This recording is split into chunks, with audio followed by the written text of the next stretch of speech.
Bismillahirrahmanirrahiim waxaan oo wanaagsan daawadayaal ku soo dhawaada qodobada wararka ugu doorka roon ee janalka wararka Soomaalida.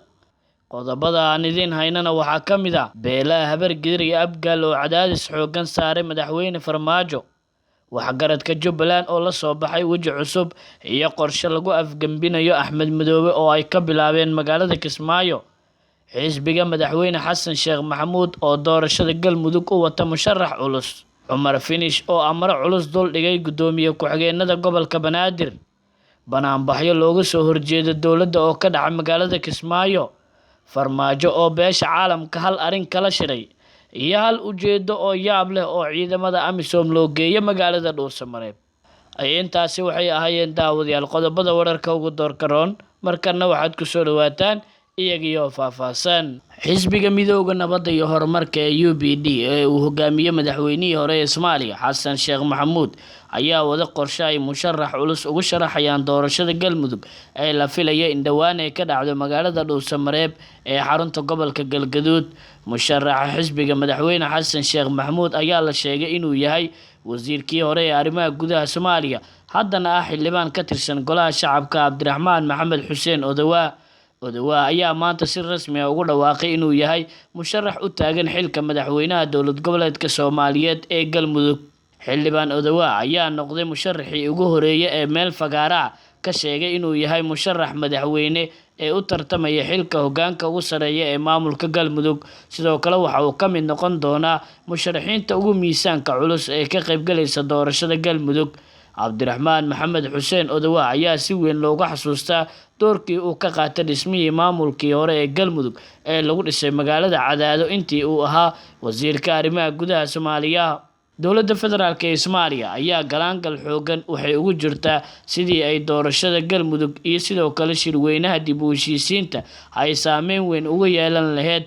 Dowladda ayaa wado qorshe ay ku soo saarayso shakhsi iyadu aad u taageersan sidoo kalena danaheeda ka fuliya deegaanada Galmudug. Cutubyo ka tirsan ciidanka Jabuuti ee qaybta ka ah howlgalka Midowga Afrika ee AMISOM ayaa gaaray magaalada Dhuusamareeb kuwaas oo ka qayb qaadanaya sida la sheegay sugidda amniga shirweynaha dib u heshiisiinta Galmudug iyo howlaha doorashada Galmudug.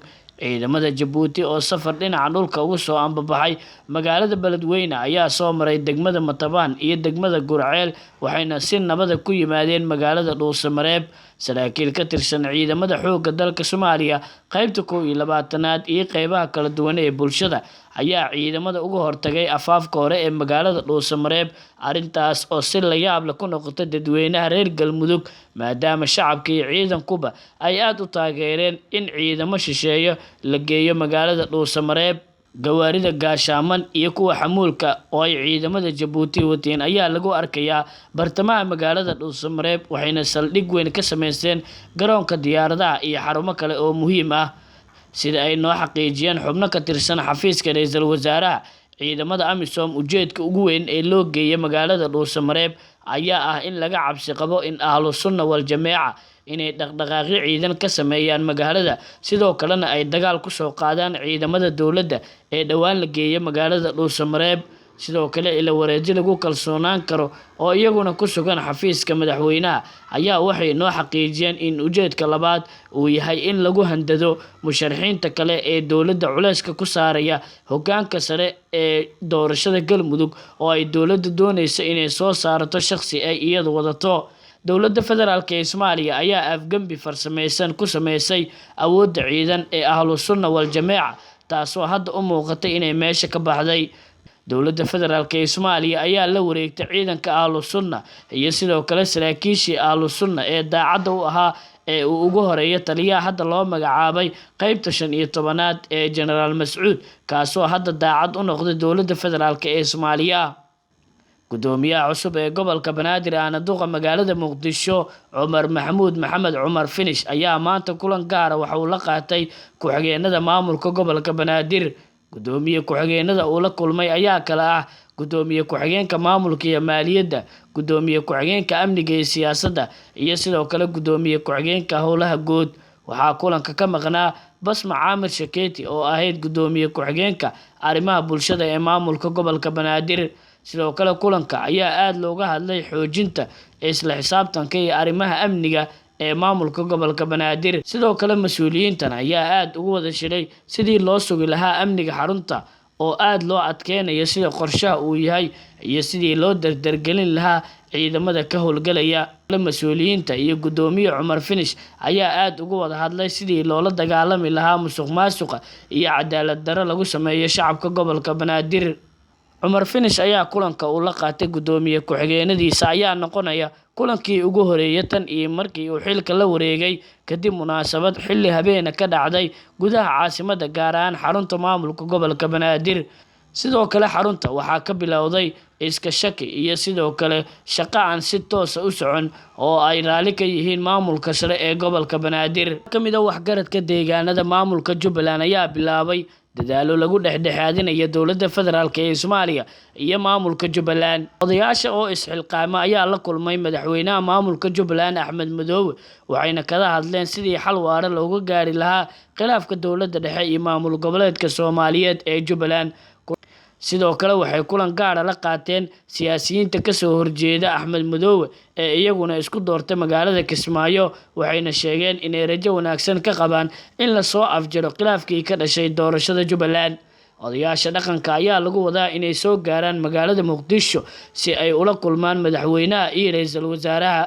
Odayaasha dhaqanka, culimada iyo ururada bulshada rayidka ee Jubbaland ayaa rajeynaya inay ku guuleystaan waawaanta ay ka dhex bilaabeen dowladda dhexe iyo maamulka Jubbaland. Waxaana lagu xasuustaa inay horey ugu guuleysteen inay xaliyaan khilaafkii u dhaxeeyay madaxweynaha iyo madaxweyne ku-xigeenka Jubbaland iyo sidoo kale doorashadii ka dhacday Jubbaland sanadkii 2015 khilaafaadkii ka dhashay.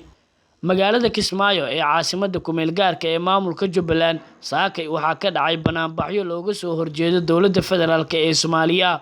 Banaanbaxyada oo ka dhacay guud ahaan magaalada Kismaayo ayaa looga soo horjeeday si gaar ah go'aanka dowladda federaalka ee Soomaaliya ay ku amartay in diyaaradaha tagaya iyo kuwa ka imaanaya Kismaayo in dhammaantood ay soo maraan magaalada Muqdisho.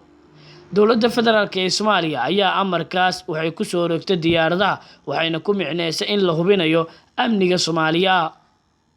Kumanaan shacab ayaa isugu soo baxay xaafadaha iyo goobaha la isugu yimaado ee magaalada Kismaayo waxayna si cad u muujiyeen dareenkooda ku aadan inay aad uga soo horjeedaan go'aanka dowladda federaalka ee Soomaaliya iyo faragelinta howlaha Jubbaland ay ku hayso dowladda dhexe. Sidoo kale dadkan banaanbaxa ka qayb qaadanaya ayaa si cad u sheegay in dowladda federaalka ee Soomaaliya ay si qaldan u fasilatay nidaamka federaalka sidaasina aysan sax ahayn. Sidoo kale waxay xuseen inay aad ugu xun yihiin cadaadiska iyo xayiraadda la saaray madaxweynaha maamulka Jubbaland. Shacabka banaanbax dhigaya ayaa watay boorar ay ku qoran yihiin halku-dhigyo ay ka mid yihiin federaalku faham buu rabaa, diyaarad joojin, dowladnimo ma ahan, go'doomin gobol, guul miyaa iyo shacab la duleeyo guul miyaa iyo erey kale oo ka dhan ah dowladda federaalka ee Soomaaliya. Dowladda federaalka ee Soomaaliya iyo maamulka Jubbaland waxaa ka dhaxeeya khilaaf adag waxaana dowladda federaalka ee Soomaaliya ay si cad u sheegtay inaysan aqoonsaneyn natiijada ka soo baxday doorashadii Axmed Madoobe. Ugu dambeynna madaxweynaha dowladda federaalka ee Soomaaliya Maxamed Cabdullaahi Farmaajo ayaa wada hadallo laba geesood ah magaalada Tokyo ee dalka Japan wuxuu kula yeeshay ra'iisul wasaaraha dalkaasi. Wadahadallada madaxweyne Farmaajo iyo ra'iisul wasaaraha dalka Japan ayaa diiradda lagu saaray iskaashiga labada dal ee dhinacyada amniga, shaqo abuurka dhalinyarada, maalgashiga beeraha, xoolaha iyo kalluumeysiga iyo sidoo kale tababarada ciidamada booliiska iyo taageerada ciidamada ilaaliya xeebaha Soomaaliya. Labada hogaamiye ayaa sidoo kale aad isu dhaafsaday aragtiyo ku saabsan ka mid dhalinta qorshayaasha wadajirka ee Afrika iyo Japan ee lagu jaangooyay muddadii 3 sano ee soo socota iyo sidii maalgashadayaasha caalamiga ah ee u dhashay dalka Japan iyo dalalka kale ay ugu dhiiran lahaayeen inay ka faa'iideystaan fursadaha maalgashi ee ka jira Soomaaliya. Madaxweyne Maxamed Cabdullaahi Farmaajo ayaa la wadaagay ra'iisul wasaaraha dalka Japan guulaha muuqda ee shacabka iyo dowladda Soomaaliya ay xaqiijiyeen muddadii la soo dhaafay iyo doorka hogaamineed oo ay ka qaadan karaan kobaca dhaqaale iyo isku xidhnaanta dalalka gobolka. waxaan rabaa inaan kaaga mahadceliyo adiga iyo shacabka Japan soo dhaweynta diiran ee aad noo sameyseen aniga iyo wafdigayga muddada aan halkan ku sugnayn. Waxaan abaal uga hayaa Japan taageerada tooska ah iyo midda dadban oo ay la garab taagan tahay dowladda federaalka ee Soomaaliya iyo shacabkeeda, ayuu yiri madaxweyne Maxamed Cabdullaahi Farmaajo. Farmaajo ayaa sidoo kale waxa uu sheegay in Japan ay ka mid tahay dalalka ugu muhiimsan ee sida daacadda u taageera dowladda federaalka ee Soomaaliya. Guud ahaan daawadayaal, halkaas ayaan kusoo gabagabeynayaa warkii aad ka daawanayseen channelkan. daawada haddii aad ku cusub tahay channelka waxaad saartaa subscribe, qaybta hoose ee channelka waxaad inoogu reebtaa aragtidaada.